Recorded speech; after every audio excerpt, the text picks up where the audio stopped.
Olá, turma, como estão? Hoje na matéria de coletiva nós vamos falar de métodos contraceptivos, tá?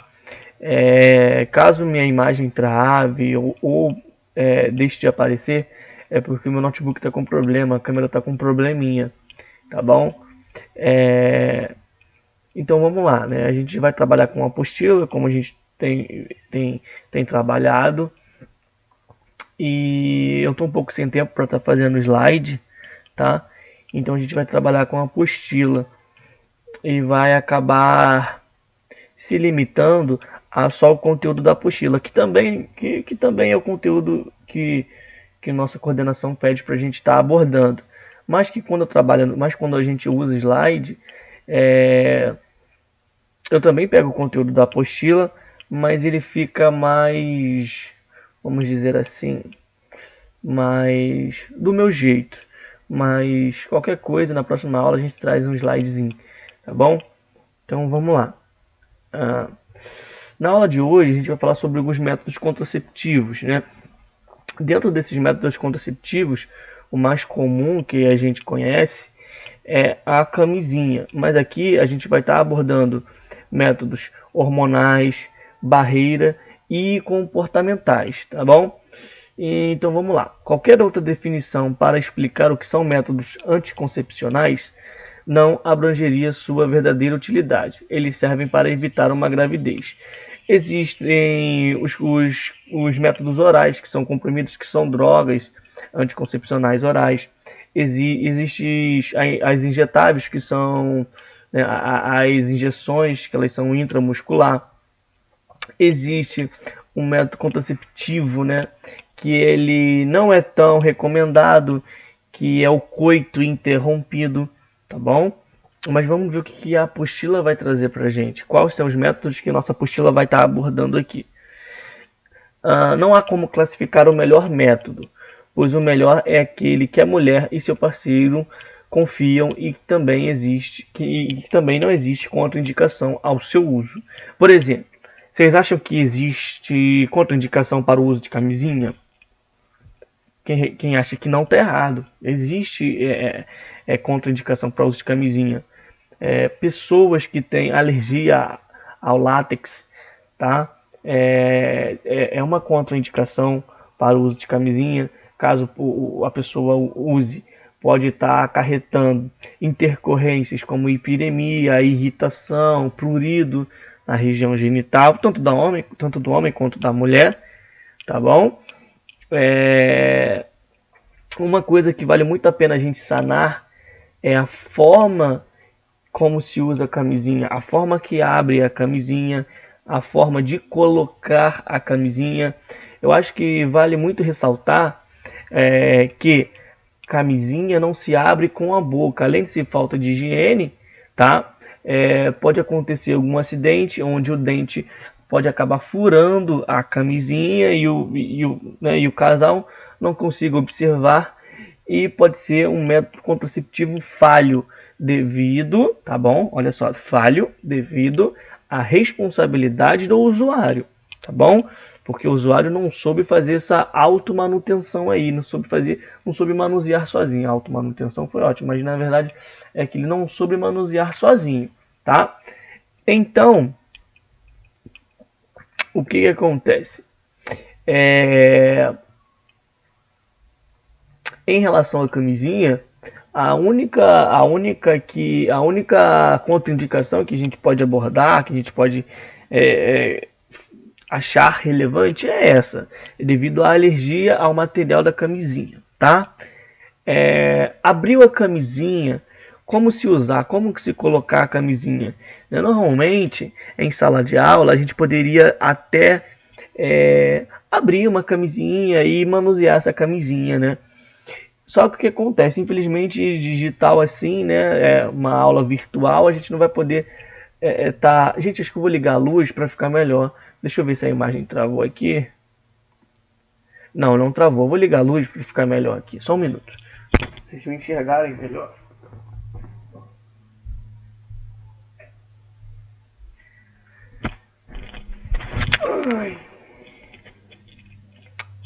Então vamos lá, queridos. Aonde eu parei? falando como se usar, né, a camisinha. Então, quando se trata, né, de colocar a camisinha, a gente poderia estar fazendo isso em aula. Só que em aula numa banana, tá? Em coisa desse tipo pra gente estar podendo observar, tá bom? Só que o que acontece? Já que não dá, a gente vai tentar falar um pouquinho aqui. Se vocês repararem, quando você abre a camisinha, na maioria das vezes, ela não vem na posição ideal para você desenrolar ela. No caso, né, encapar ela. Encapar ela foi ótimo. No caso, encapar o pênis, né? Acho que não tem homem na nossa turma. Ou tem? Não lembro se tem. Mas enfim. Normalmente é o homem que acaba utilizando a camisinha, né? A camisinha mais utilizada é a masculina. Mas vamos lá. Quando o homem for, tá, usar a camisinha, colocar no pênis a camisinha, nem sempre, tá, a camisinha vai vir na posição certa. Tem que desdobrar ela, né, botar ela para dentro e desenrolar ela bonitinho. Porque quando você coloca ela, no caso do avesso, aumenta a probabilidade de ela estourar. É porque assim, é muito complicado falar disso por aqui, porque tem que estar manuseando uma, né, para a gente poder observar. Mas se você reparar, quando a gente abre a camisinha, muitas pessoas já abrem e já utilizam direto, já colocam no pênis direto. Só que não é assim que funciona. Muitas das vezes você está colocando ela no pênis e ela está do avesso.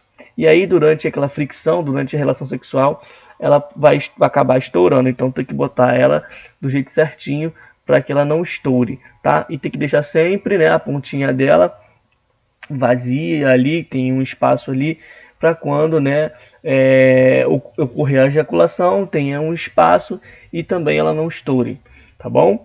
Acho que sobre camisinha são as únicas coisas que a gente pode ressaltar. É um método contraceptivo e também um método utilizado contra IST, que são infecções sexualmente transmissíveis, tá bom? Professor, quais ISTs a camisinha ela protege? Ela protege praticamente de todas as ISTs, já que o contato com o pênis não entra em contato.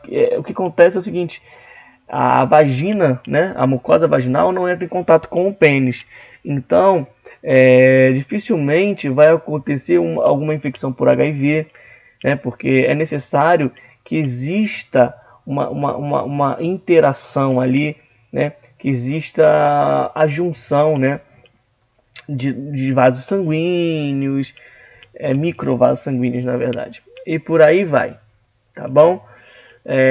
Contra sífilis também protege. Contra fungos protege, mas tem que ter muito cuidado para estar manuseando. Contra bactérias também protege, tá bom? Então vamos lá. Por isso, existem 5 métodos contraceptivos aqui que a apostila traz pra gente. Existem os comportamentais ou os de abstinência periódica, que já vale ressaltar que são aqueles métodos que o casal não usa camisinha, tá bom? São métodos em que normalmente a mulher é mais responsável, porque a mulher ela vai estar fazendo um check-up, vamos dizer assim, ela vai estar regulando, tá bom? Ela vai estar identificando o seu período fértil, né? E aí existe o método de tabelinha, existe o método de Billings, tá bom? Que é como se fosse uma tabelinha também, para estar identificando se ela está em um período fértil ou se ela não está no período fértil. A gente já sabe que 7 dias antes da menstruação e 7 dias depois da menstruação são períodos férteis, né? O método de Billings, ele é usado também dessa forma, mas ele é usado com muco vaginal, né? Eles vão avaliar o muco vaginal e esse muco vai estar dando evidência se a mulher está no período fértil e se ela não está nesse período fértil, tá bom? Barreiras são aqueles que não deixam os espermatozoides subirem através do colo do útero. Camisinha, diafragma e espermicidas, tá bom? Camisinha, né? Os espermatozoides, eles vão ficar retidos naquela primeira porção da camisinha, onde eu falei para vocês, né? O diafragma, tá? Ele não vai fazer, ele vai estar impedindo, né? Que o diafragma é o DIU, tá, gente? Ele vai estar impedindo que o espermatozoide ele faça esse transporte, tá bom? E aí ele vai bater ali no diafragma e vai voltar, tá? E tem os espermicidas, tá bom? Que eles fazem a destruição desses espermatozoides. Existem os métodos hormonais, tá bom? São aqueles que possuem substâncias que produzem algumas alterações no aparelho genital da mulher. Sua atuação é a principal nível do ovário, trompas, endométrio, pílulas injetáveis, tá? Que são aqueles medicamentos que eu falei para vocês. São os anticoncepcionais orais, que são as pílulas, e existem também os anticoncepcionais injetáveis. Para falar como eles agem no corpo da mulher, a gente ia precisar de uma aula só para isso, tá bom? Existem os intrauterinos, né, que é uma colocação de um aparelho que fica dentro do útero, que é chamado DIU. Então, o DIU, ele é o seguinte, o DIU, ele fica... deixa eu tentar botar uma imagem aqui para vocês.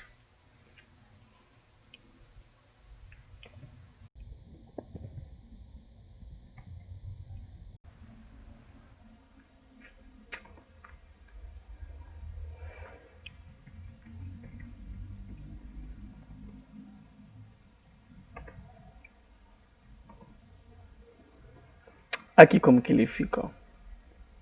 Existe DIU que possui hormônio e existe o DIU que não possui hormônio. Mas, assim, não é necessário usar DIU que possui hormônio não, porque na verdade o DIU é uma barreira mecânica contra o esperma. O esperma, ele vai encontrar o óvulo aqui, tá bom? Aqui no ovário. Logo depois, eles vão subir aqui para a tuba uterina. Depois da tuba uterina, eles vão cair aqui no endométrio. E aqui, nessa porção do endométrio, eles iam, né, fazer a anidação aqui na parede desse endométrio. Sendo que vocês conseguem observar que o DIU, ele faz uma barreira. Então, essa célula, já que já é um blastocisto, né, que já teve a fecundação, já é o blastocisto, já está tudo bonitinho, é só fecundar aí para começar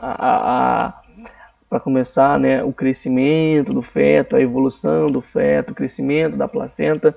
Não acontece. Por quê? O DIU vai estar impedindo que o espermatozoide faça a anidação. O espermatozoide não, o blastocisto, que é a junção do espermatozoide com o óvulo feminino, tá bom? E aí ele vai acabar morrendo, né?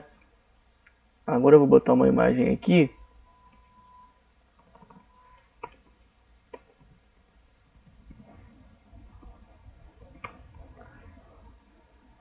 Do diafragma. Eu até falei para vocês que o diafragma era o DIU, perdão, tá? Eu confundi, tá? Que do diafragma ele é diferente, né? Ele acaba sendo menos invasivo do que o DIU, tá bom? E como é que ele funciona? É como se ele fosse uma camisinha, mas que essa camisinha fosse feminina, mas que não ficasse no canal vaginal, e sim no colo uterino.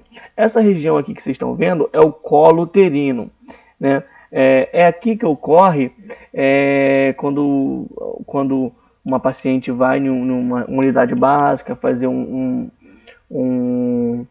exame ginecológico, né? O preventivo, por exemplo. E é aqui que a gente acaba fazendo esse exame, né? É aqui que a gente colhe esse muco, né? O muco de dentro, que é o ectocervix, tá bom? E o muco de fora também a gente colhe. É aqui que é o colo do útero. Então essa passagem aqui é necessária para que o espermatozoide consiga chegar lá na tuba uterina para fecundar o óvulo lá, para depois estar fazendo a anidação no endométrio, tá bom? Então, o espermatozoide ele não consegue ultrapassar porque tem essa barreira física, tá bom? Que é como se fosse uma camisinha que é colocado aqui na região do colo uterino. Esse aqui que é o diafragma, tá bom? Ele é difícil de ser colocado, então ele não é tão usado assim, tá?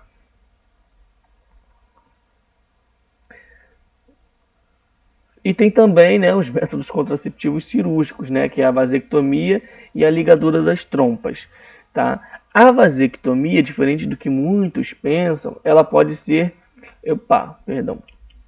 ela pode ser revertida, tá bom? Ó, vasectomia. Deixa eu mostrar para vocês aqui como que é a vasectomia. Imagens. Aqui. Esse canal aqui, onde vocês estão vendo um rompimento, é o ducto deferente. É por esse canal que o espermatozoide ele vai estar saindo, a ejaculação vai estar saindo. Aqui no testículo, né, nas células germinativas, os espermatozoides eles vão ser produzidos. E aqui nessa região aqui, em volta do testículo, se chama epidídimo. É nesse epidídimo que os espermatozoides eles vão ficar maduros. Logo depois que eles ficarem maduros, eles vão passar pelo ducto deferente. Isso vai passar como, professor? Quando o homem ejacular. Quando o homem ejacular, todas essas estruturas internas, né, elas vão fazer uma contração e aí vai sair, né, a ejaculação. Então, os espermatozoides vai passar por aqui, pelo ducto deferente. Mas, professor, toda a ejaculação é feita de espermatozoide? Não. A ejaculação ela é composta por 5% de espermatozoide, tá bom? 5% da ejaculação é espermatozoide. Subindo aqui nesse ducto deferente, caso o paciente não seja vasectomizado, vai chegar aqui nas glândulas seminais. Essas glândulas seminais, ela produz, né, é uma glândula só, ela produz algumas substâncias que são frutose, tá bom? E glicogênio, tá? Então, então na ejaculação tem espermatozoide, frutose, glicogênio e um líquido prostático. Mas como assim um líquido prostático? Sim, logo embaixo da glândula seminal vocês vão perceber a próstata, que é uma glândula que fica em volta da uretra e embaixo da bexiga. E a próstata, ela possui um líquido, que esse líquido se chama líquido prostático. Então a ejaculação é composta de espermatozoide, frutose, glicogênio, líquido prostático. Tá? E cada um tem a sua função, né? O espermatozoide tem aquela função de evolução, aquela função de reprodução, aquela função de fecundação, tá? O líquido prostático é um líquido que ele é alcalino. Por que ele é alcalino? A vagina ela tem um pH muito diminuído, tá bom? Então a vagina ela é ácida, tá? A vagina ela é ácida. E aí o que acontece? O pH da vagina ele tem que ficar entre 3,5 e 4, 4,1, 4 por aí. Né? Se esse pH ele ficar muito alto, vai ter proliferação de micro-organismos, podendo acometer a mulher com uma candidíase, com H. dinerella, entendeu? Com uma clamídia. Então a vagina ela tem que ser ácida, né? Automaticamente ela sendo ácida, né? Ela vai ter algumas peculiaridades, né? Por exemplo, acho que a gente não tem criança na turma, né? Então a gente pode falar sobre esse assunto. A vagina é para ter um sabor agradável? Não é para ter sabor agradável. A vagina ela tem, né, sabor e cheiro de vagina, tá bom? É um órgão que possui lactobacilos, possui micro-organismos, lactobacilos do bem, que protegem ela. É um órgão que tem um pH ácido, tá? Então é assim que funciona. Então para que serve esse líquido prostático? Para quebrar a acidez da vagina, para os espermatozoides não morrerem e conseguirem fecundar, tá bom? O óvulo lá na tuba uterina, tá bom? A mulher, o que ela vai fazer? Qual que é a função da mulher nisso tudo? A mulher, ela tem, né, os ovários. Os ovários eles vão produzir dois hormônios, tá bom? E vão produzir também os óvulos. Os hormônios vão fazer com que esses óvulos fiquem maduros. E esses óvulos vão migrar para a tuba uterina e ficar lá na tuba uterina de boa, só esperando o espermatozoide chegar e fecundar, tá bom? Mas assim, para a gente estar falando disso direitinho, bonitinho, leva mais tempo. Sistema reprodutor masculino, sistema reprodutor feminino, então leva mais tempo.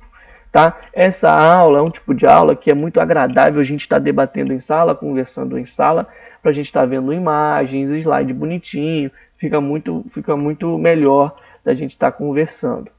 Tá? Então é isso, a ejaculação é composta por todas essas substâncias. Eu esqueci de falar uma substância, o glicogênio. Para que serve o glicogênio? Vocês já observaram que a ejaculação, tá, do homem, ela é viscosa, vamos dizer assim, viscosa não, ela é, como que eu posso dizer? Não, eu esqueci o nome da palavra ideal para vocês entenderem com perfeição. Ela é coagulada, né? Ela é mais espessa, coagulada. Exemplo, se ela bater na parede, ela gruda, não é assim? Né? Se bater na perna, gruda, não é assim? E só depois de um tempo que ela vai, né, liquidificando, vai virando líquido em si, né? Então, para que serve o glicogênio? O glicogênio serve para fazer essa coagulação, fazer com que ela grude. Então, o que vai acontecer? Quando um homem, né, ele for ejacular, o que vai acontecer? Isso aqui que vai acontecer, ó. Vou botar aqui colo uterino.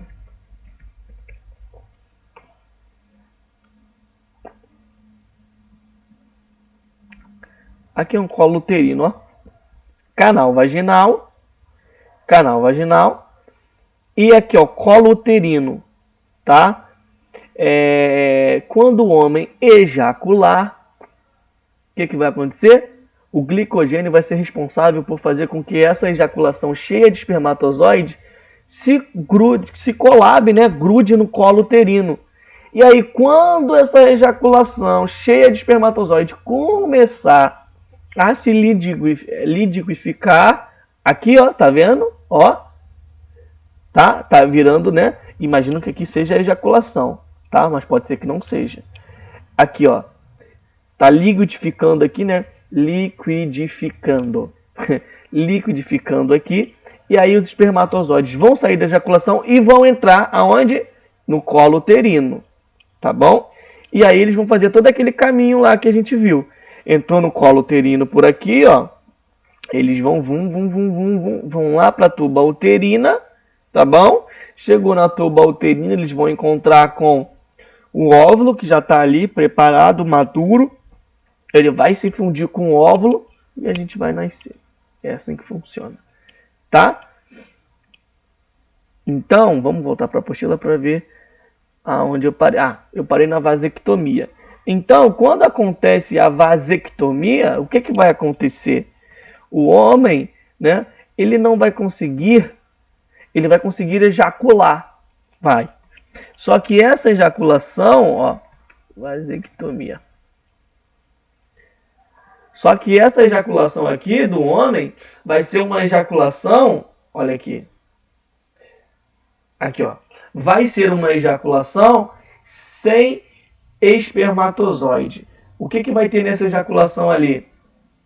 Líquido prostático, frutose e glicogênio. Professor, você esqueceu de falar para que serve a frutose. A frutose, ela é um açúcar, e açúcar serve para dar, né, força, para dar, glicose serve para dar força e energia. Então, a frutose é um açúcar específico da fruta, e ela vai dar força e substância para o espermatozoide para poder bater o seu flagelo e conseguir, né, entrar ali no óvulo, tá bom? Um óvulo maduro que só está esperando ele ali mesmo só para ser fecundado. Show? É assim que funciona. Epa, voltei aqui. Agora aqui na ligadura de trompas, eu vou botar aqui para vocês aqui. Ligadura de trompas.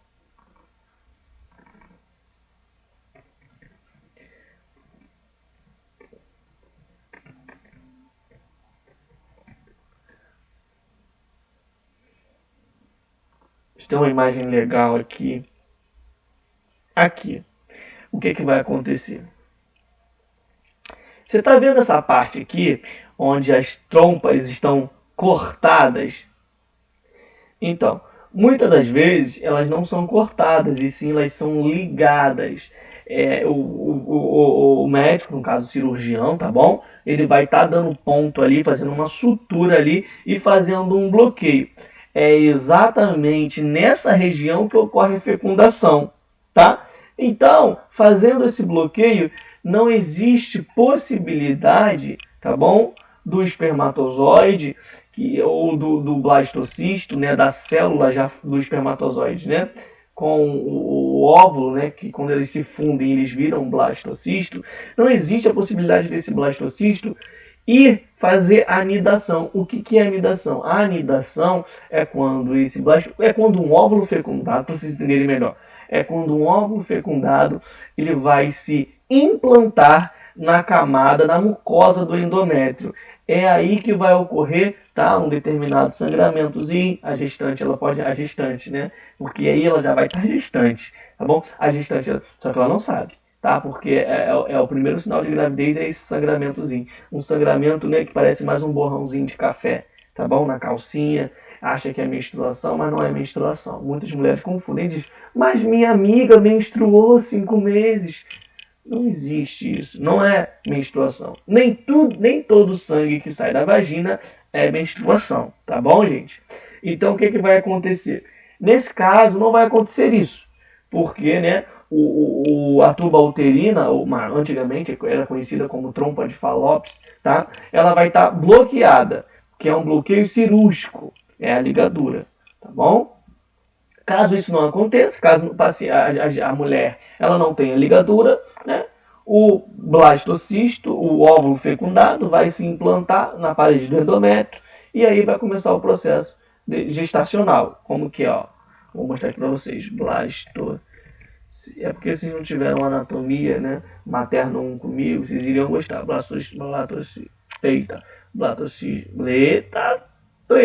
Blastocisto humano. Aqui. Não, aqui aparecendo. É essa célula ali, blastocisto, que é um óvulo com espermatozoide, né?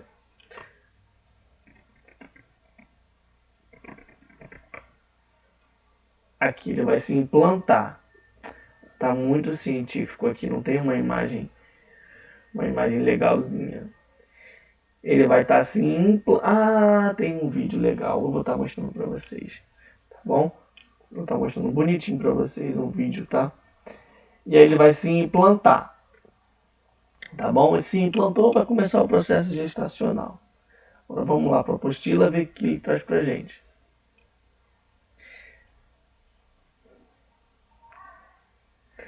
Aqui vem falando da tabelinha. A tabelinha é conhecida também como método do calendário, pois a mulher, de acordo com o histórico de suas menstruações, identifica o período fértil através do calendário, sabendo se o casal que quer evitar uma gravidez consegue saber quando eles não devem ter relação sexual. A mulher deve anotar num calendário a data, não, apontar o primeiro dia. Gente, aqui está ensinando a vocês usarem o método da tabelinha, tá bom? Quem quiser aprender a usar esse método da tabelinha, é só vocês seguirem essas regrinhas aqui, ó. Por que o método da tabelinha, muitas das vezes, ele não é tão eficaz? Porque o ciclo menstrual feminino, ele é algo muito complicado, tá? Os hormônios femininos, eles são difíceis de se lidar, vamos dizer assim. Então, pode ter, aqui ó, as mulheres podem ter ciclos irregulares, tá bom? Existe a questão da amamentação. Quando a gestante está amamentando, dificilmente ela vai engravidar também. Pode engravidar? Pode, mas é difícil, tá bom? Ó, que precisa de alta eficácia anticoncepcional por motivos de saúde. Se a diferença entre o ciclo mais curto e o ciclo mais longo for de 10 dias, então existem algumas coisas que podem estar dificultando esse processo da tabelinha. A eficácia, as falhas no método variam entre 14 a 47. Então, assim, é uma porcentagem que, se eu falar para vocês, vocês não vão acreditar. De 14 a 47, né? Pode dar errado. Vocês sabiam que o coito interrompido, a eficácia dele, né, é melhor? No caso, a falha dele é menor, né? O que é coito interrompido, professor? Quando existe, tá bom? A relação sexual e na hora do homem ejacular, ele tira o pênis e ejacula fora. Mas, professor, tem risco. E aquele líquidozinho que sai, tá? Antes da ejaculação. Aquele líquidozinho que sai antes da ejaculação é um líquido de uma glândula chamada glândula bulbo-uretral. Para que serve essa glândula? Ela serve para trazer...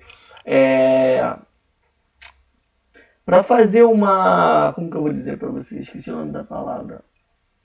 Meu Deus, esqueci o nome da palavra.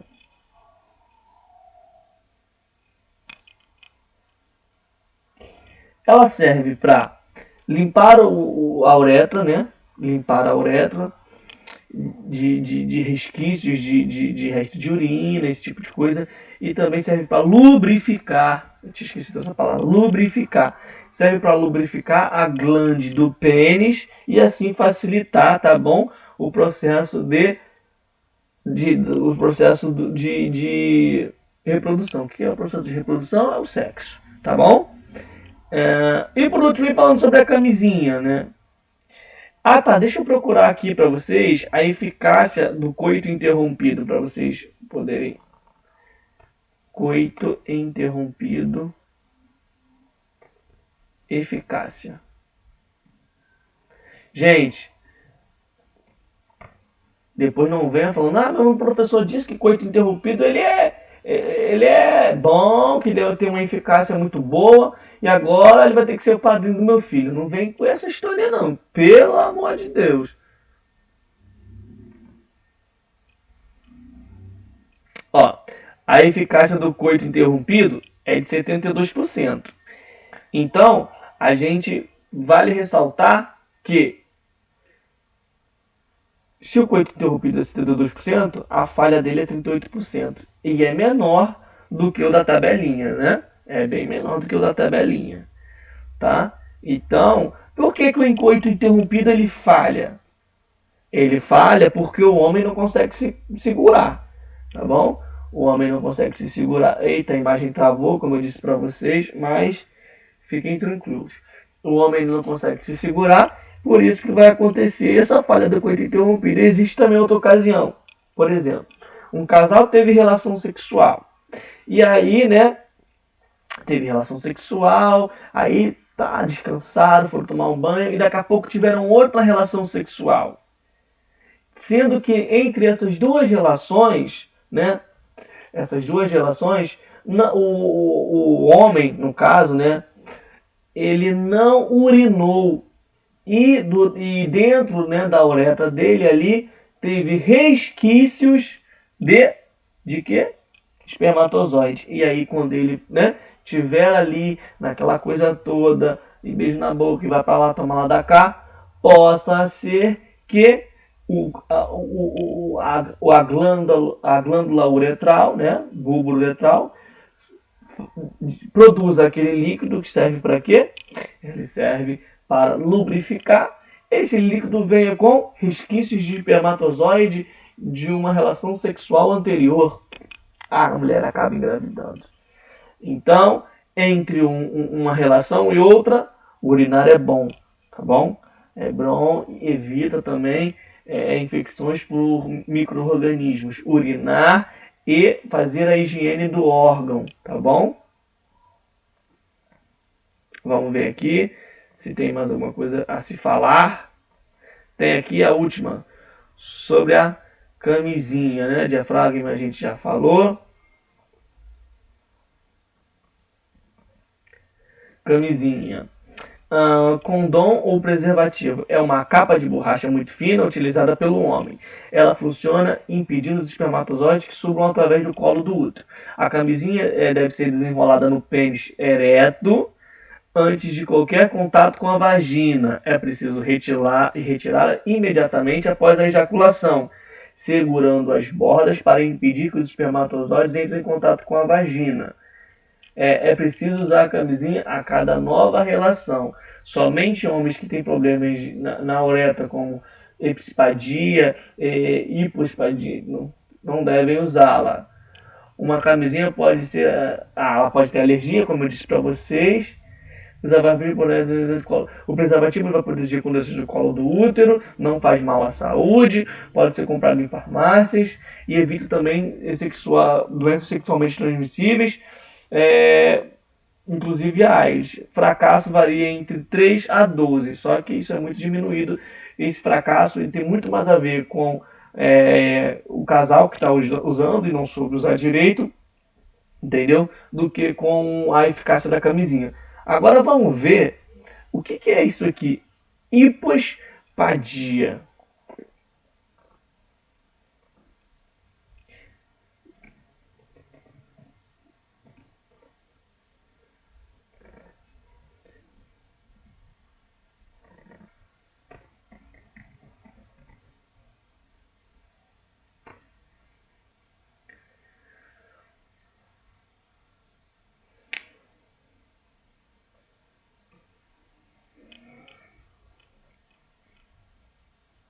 O que é hipospadia peniana? Malformação genética nos homens que se caracteriza pela abertura fora do comum da uretra, canal por onde sai a urina, em um lugar abaixo do pênis ao invés da ponta do meio, se chama Gente, nunca ouvi falar nessa anomalia. Hipospadia. Vivendo e aprendendo, viu? Hipospadia. Uma malformação genética nos homens que se caracteriza pela abertura fora do comum da uretra. Então a abertura não é na cabeça da glande, é em outra região, que está dizendo aqui, em um lugar abaixo do pênis ao invés da ponta do mesmo. Se chama hipospadia. Hipospadia é justamente o problema de urinar pelo local errado. Tem um slide sobre isso aí? Caraca, legal, eu nunca ouvi falar sobre isso. Depois você me manda.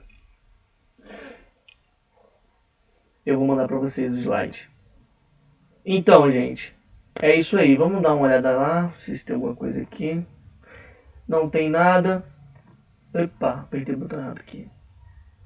A gente vai estar finalizando aqui em métodos contraceptivos, tá bom? É isso aí. Qualquer dúvida, vocês tirem comigo, tá bom? Só me mandar mensagem que a gente vai estar tirando as dúvidas para estar fazendo um esclarecimento, para vocês estarem entendendo a matéria com mais eficácia. Um beijo no coração de vocês e boa semana, queridos.